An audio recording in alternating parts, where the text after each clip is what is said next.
The Valley Paper Company. This is a company made in 1866 by David Butterfield. And it's in Holyoke, Massachusetts on the second level canal. And the water you see in front of you goes into that port that you kind of see right in front of you also, in the middle where the mansard used to be on the tower. There used to be port race where the water would go through, and the power room was towards the back right. And it would power the whole mill hydromechanically with belts and turbines. Now, this Valley Paper Company existed as under that name even into the 1980s, so it existed for 120 years. An incredible record.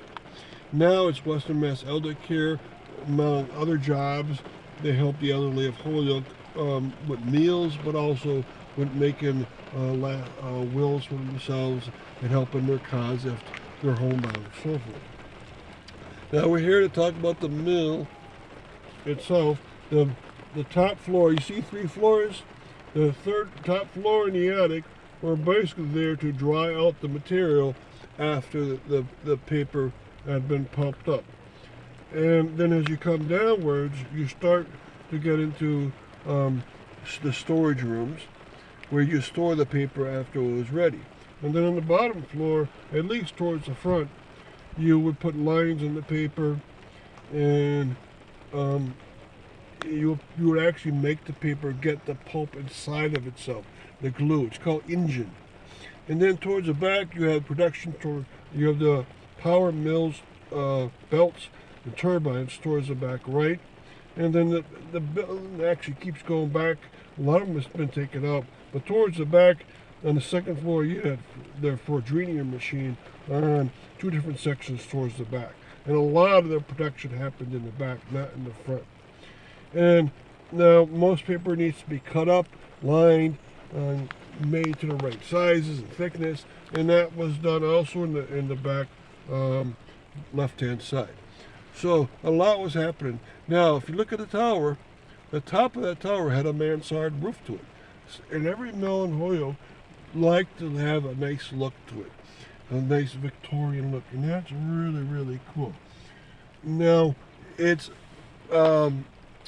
turbine was actually functional up to about 5 years ago, and it'd have the Holyoke Gas and Electric go in there and look at their turbine to make sure it's working. But I noticed they closed it up. Now, down in this section of Holyoke, 1866, you would have had to have worker housing. Any mill in Holyoke before 1871 would need to have their own worker homes. Now, the ones that belong to the Valley Paper Company are now gone. They've been replaced, and so sadly I can't show you those homes, but they would have been right across the street. And we're right near the Venus Bridge, which used to be the old county bridge, and we're right next to a roadway over the second level canal. So this mill was very obvious to most people through history. They would probably know this one better than most of the other paper mills around Holyoke. It's one of the few paper mills left. A lot of them have been brought down, especially right in this area. There used to be 7 mills in a row in this area. Next door was the Crocker and the Albion, and they were taken down. So this is the last of 7. So thank you for coming on this up.